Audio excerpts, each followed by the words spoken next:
Did y'all hear April up there trying to sing? What's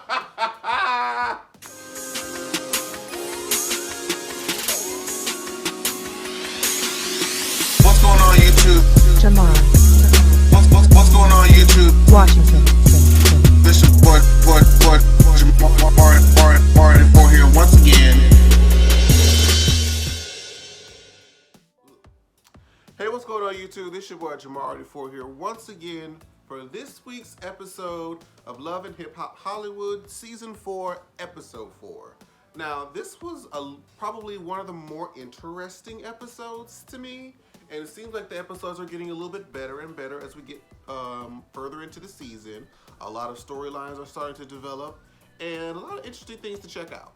So before we get into a lot of the meat and potatoes of this episode, there was one quick setup of a storyline that I foresee, or at least I hope they set this up to be a storyline, because I feel like this could be very, very interesting to play off of the whole April Fizz situation. So Fizz is out there with who? A1, Booby, was Spectacular there too? Hell, you know, they got all the random men of the cast who somehow know each other are all out there playing basketball, honey. So while they're out there, they're taking their break. Booby mentions that, you know, he's seen all the stuff on the blogs about April and Fizz having some alleged thing going on. And he's like, yo, like, is this for real? Like, is y'all together? Like, you know, what's the tea? And Fizz still up there lying, talking about, oh no, we just friends, we platonic, and this, that, and the fourth, blah, blah, blah, blah, blah.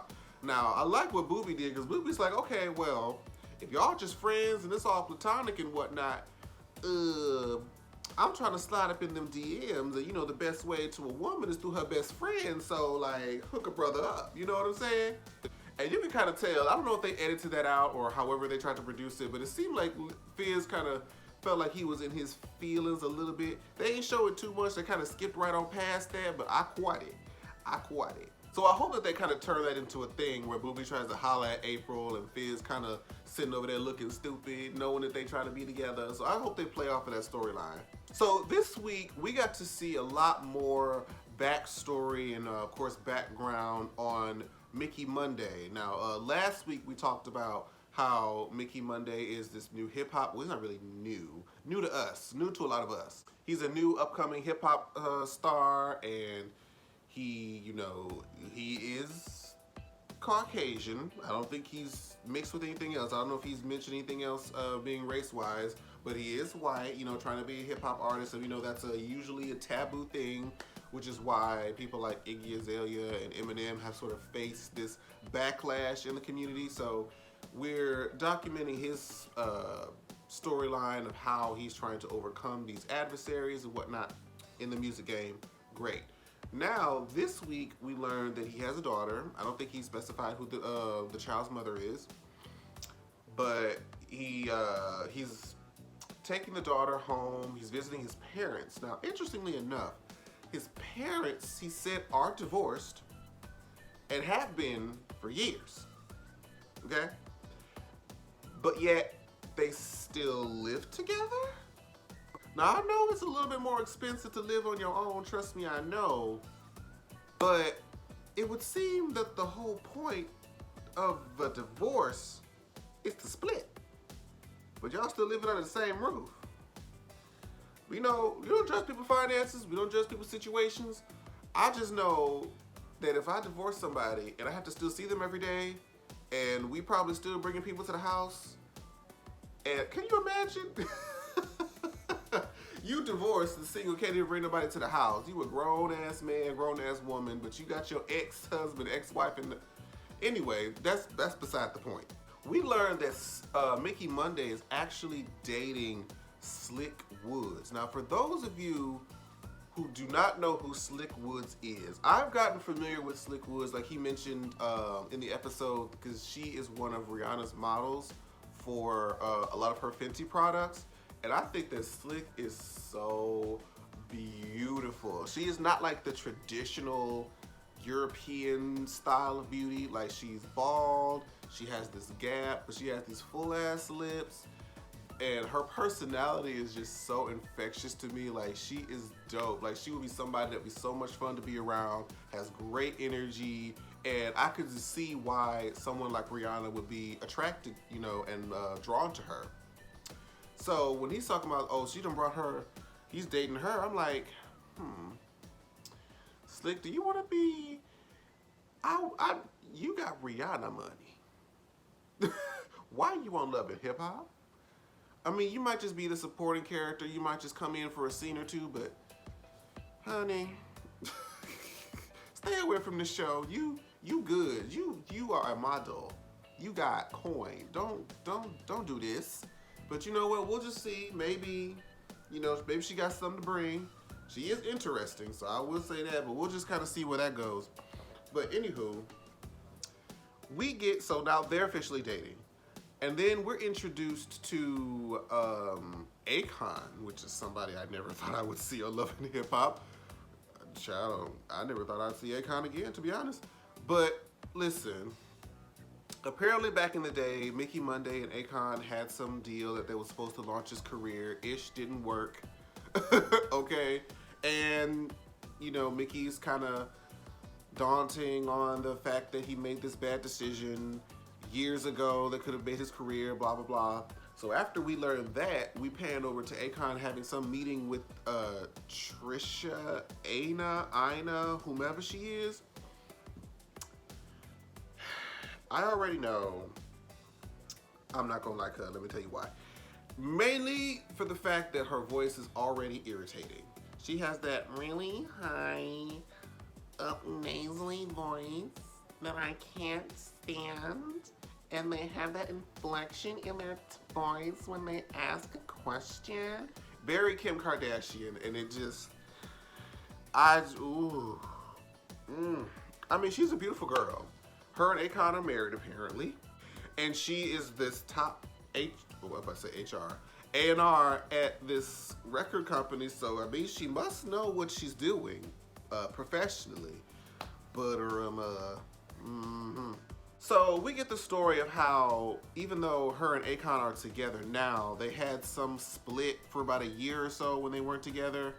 And she ended up messing around with Mickey Monday to scratch that itch. And apparently it didn't work out. She didn't necessarily specify. Was the sex bad? Was he just, mean? Like, she didn't specify, why things didn't work out. I guess other than, like, they said mean and shady things to one another. I'm like, girl, I don't know. To me, it just sounded like the dick was bad.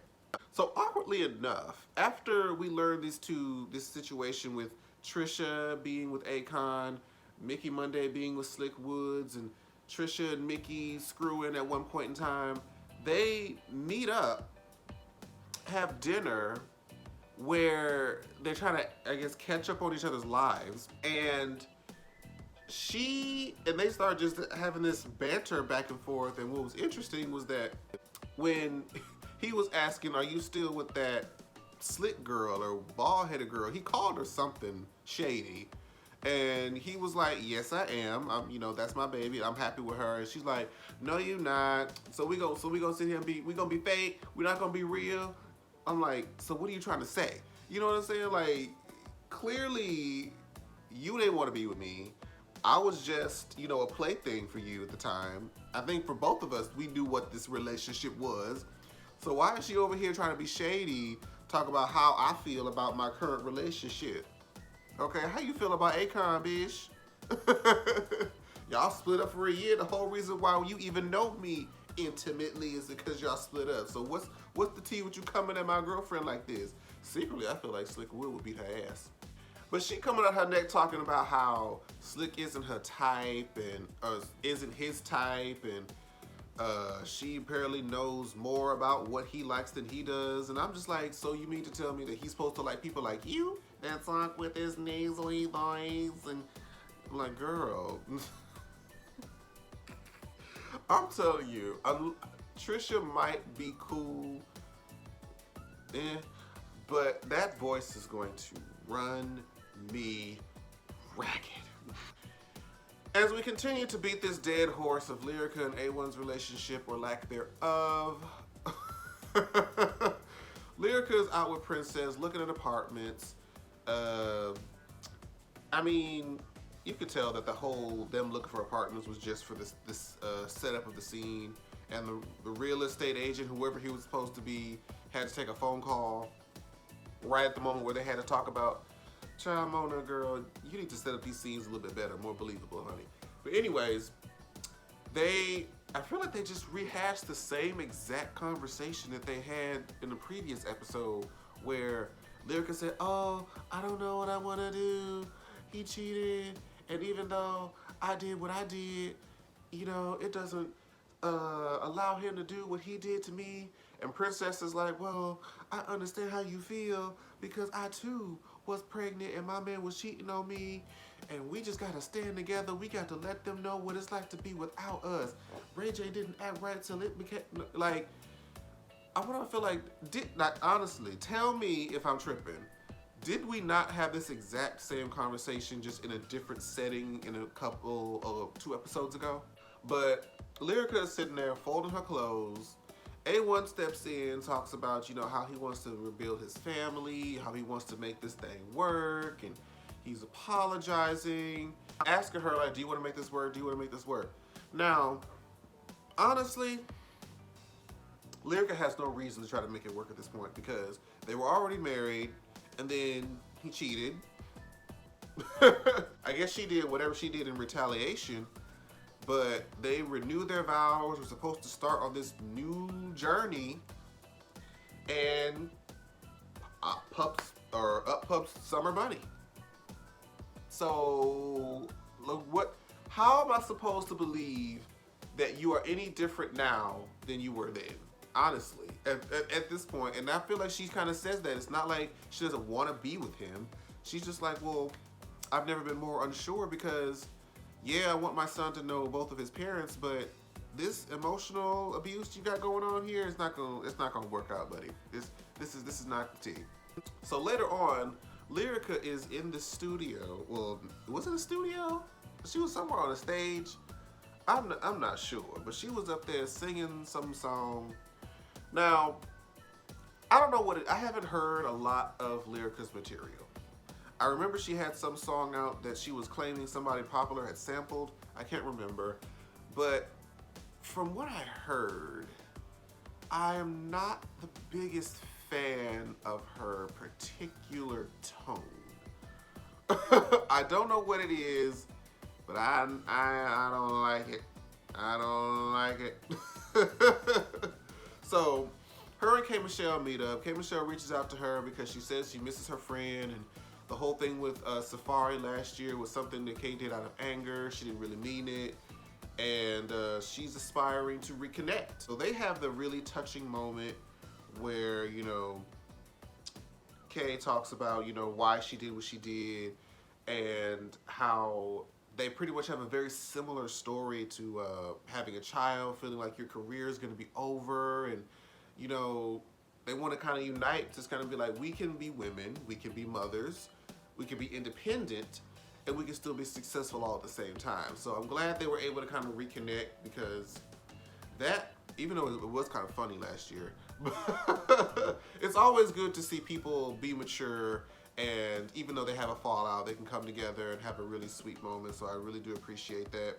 But I did want to talk about how Lyrica says that yes, she cheated, but it wasn't with Safari. So I'm like, then who was it? Like, are you gonna drop the name? Because that's gonna be the next question that we ask. I hope whoever hosts this Love and Hip Hop Hollywood reunion asks the burning questions. Okay, if you need me to ask the burning questions, I will sit there and ask the burning questions. Mona. I'm just saying. But earlier, before K. Michelle had met with Lyrica, she had met up with her, I guess, her old friend or whatever kind of friend. People are all friends on this show, child. Of Brittany B. Now, of course, Brittany B and K. Michelle apparently have this great past. They're really good friends. They helped each other out in the industry. Okay, great. That's fine. So when K. Michelle met up with Brittany B at the beach, Brittany was telling her how she was trying to work with Black China and be this serious artist, and K. Michelle was like, child, like, I do this music thing for real. Like, and you got people like Black China just trying to come out here and do something for a hot, quick second, be popular, collect some money, and then be about her business. Whereas, K Michelle does this as her passion. This is how she eats. This is how she makes her living, and she can be annoyed by people just trying to come in and kind of just oversaturate the game with bullshit, which I can understand when you're living and breathing this art form, and you got these other people that just kind of walk in and out and don't really understand what it means to be a real artist. So I could understand her frustration there, even though the word that she said was kind of funny.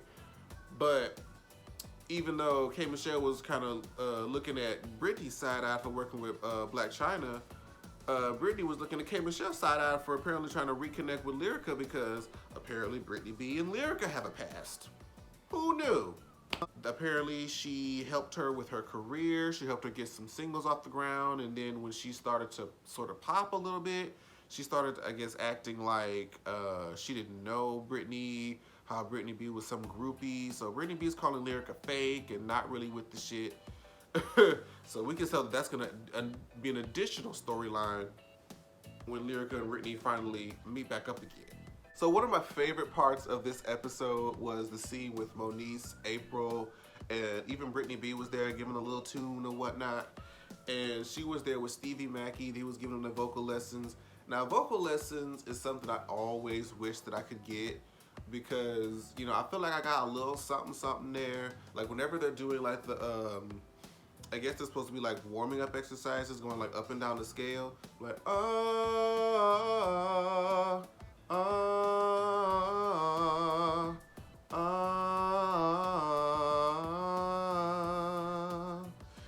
like just stuff to really like warm up. Like, that's what I wish I could do. I really do, because that seems like it's so much fun.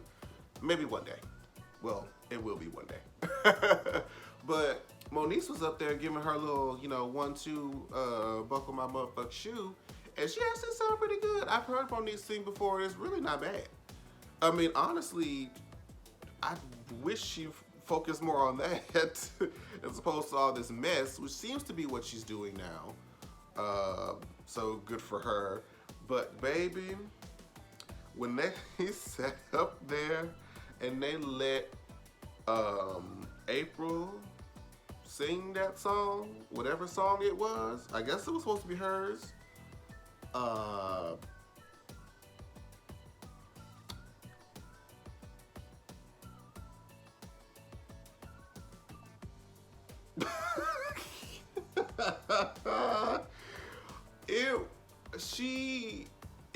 It was just like one tone, or it was like she sang in every note in the same key, didn't fluctuate or go anywhere.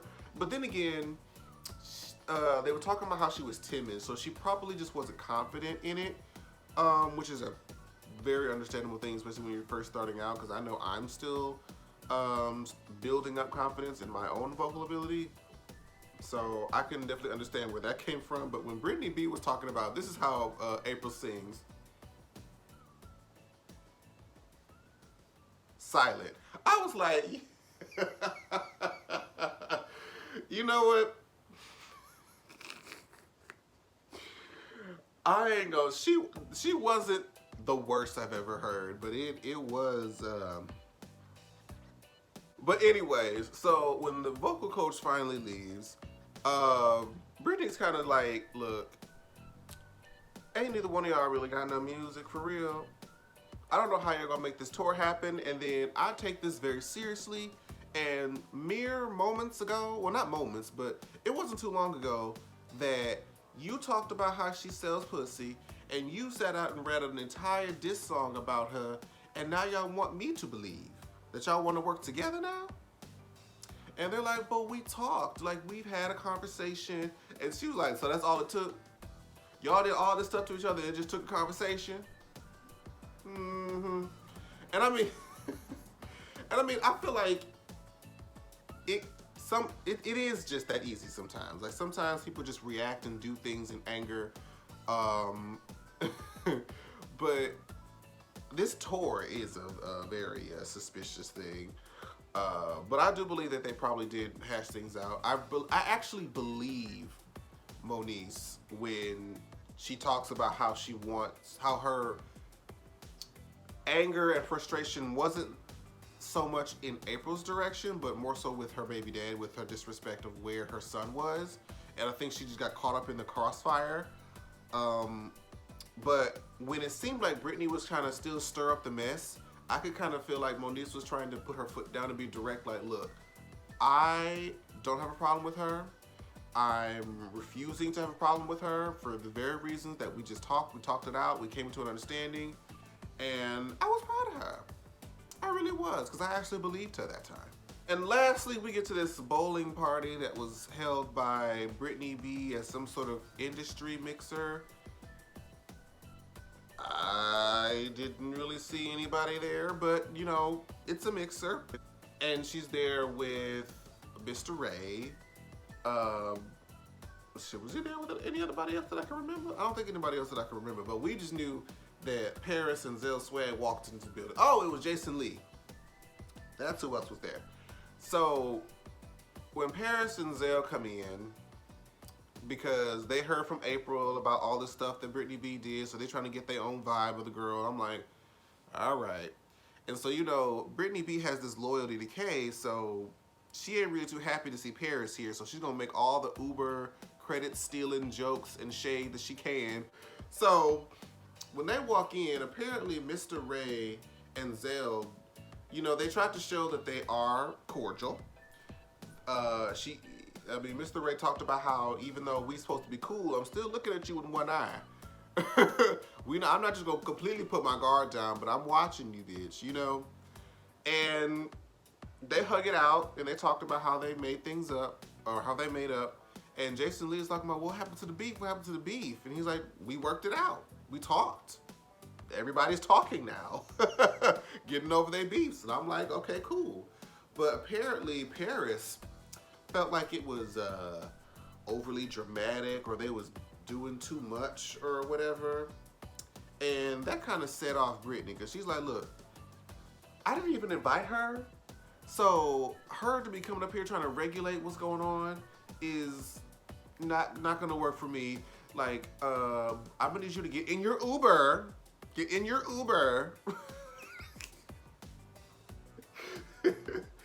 And get the hell out of my mixer. She's like, what? She's trying to be funny. She's trying to be funny with the Uber. That's what she was talking about. I'm like, Paris, it seems like you go out of your way to make yourself so unlikable and annoying sometimes. Like she don't even be funny.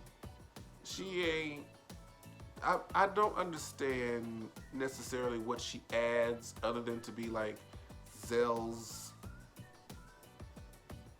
whatever, just toy, like sidekick. I don't know what to call it. Like, and even then, Zell's kind of just not doing much either in the show because him and Mr. Ray aren't fighting no more. So it's just like, well, what's the point, you know?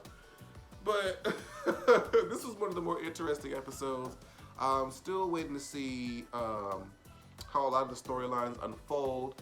But if this is the first time that you're watching, I hope you enjoyed. My name is Jamar Washington, Jamar84 on all social media platforms. If you like, go ahead and like this video, leave a comment on what you thought about the episode, and share across all social media websites so that the channel can continue to grow. Thank you guys so much for all who have supported thus far. Ring the little subscriber bell, because apparently YouTube's algorithm's kind of messed up where people don't always see everybody's videos that they're subscribed to.